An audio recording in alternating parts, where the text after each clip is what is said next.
I am Hannibal, son of Hamilcar Barca, a man born into the shadow of an empire and destined to challenge it. My life has been one of unrelenting war, a ceaseless campaign against the might of Rome, the rival that sought to extinguish Carthage and all it stood for. Let me recount my life, from the innocence of youth to the hard steel of a commander, from my victories that shook the world to the inevitable fall that awaited every great endeavor. I was born in 247 BCE, during the final desperate years of the First Punic War, as Carthage fought to maintain its foothold against the rising power of Rome.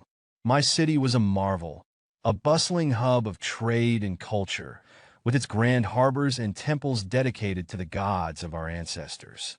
Yet, beneath the splendor was a growing sense of loss. The war was going poorly, and our defeat loomed on the horizon. My father, Hamilcar Barca, was a name that struck onto friend and foe alike.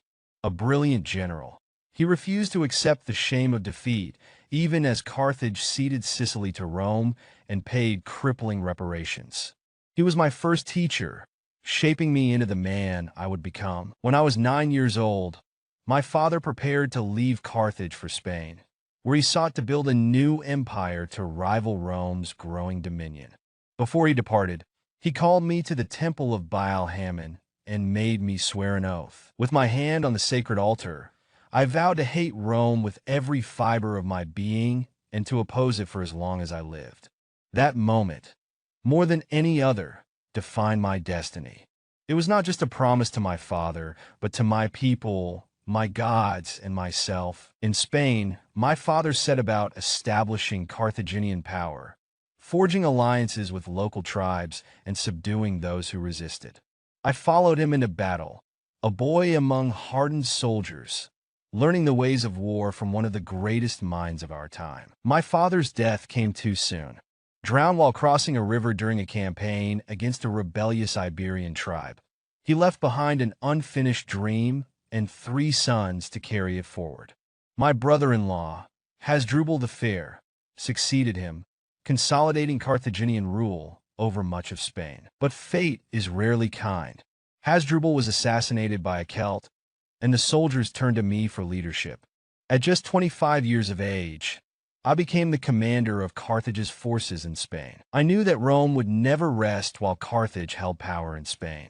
The Republic had already begun to meddle in our affairs, forming alliances with tribes hostile to us and pushing its influence southward. The city of Saguntum became the flashpoint.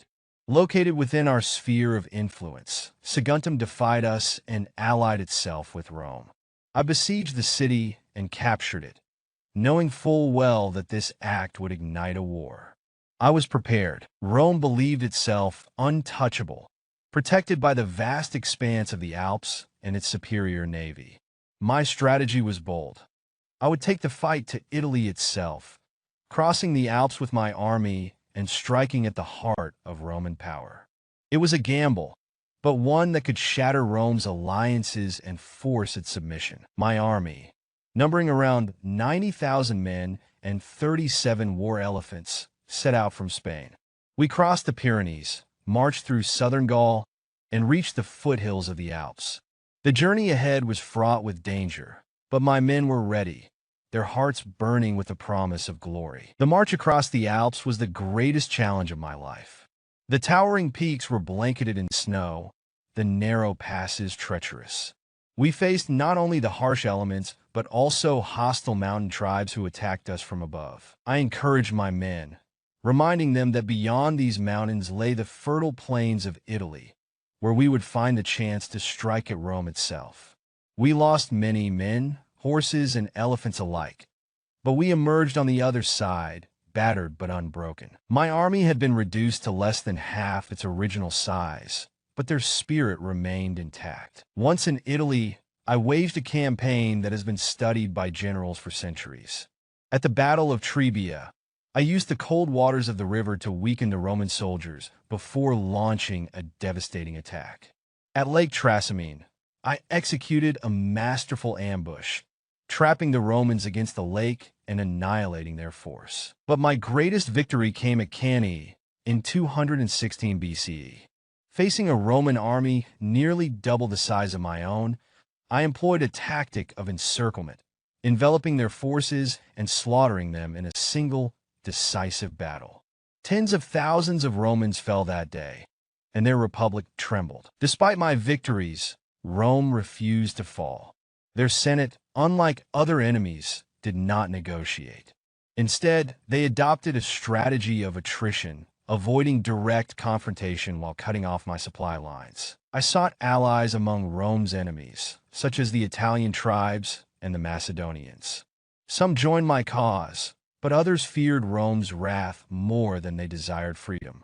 My army grew weary, its numbers dwindling as reinforcements failed to arrive from Carthage. In 203 BCE, I was recalled to defend Carthage itself. Scipio Africanus, a brilliant Roman general, had invaded North Africa, threatening our homeland.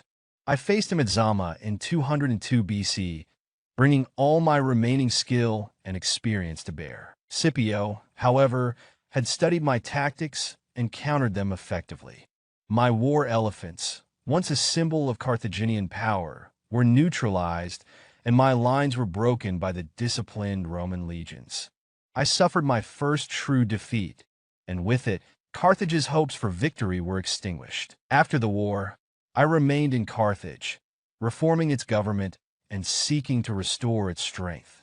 But Rome's hatred of me was unrelenting.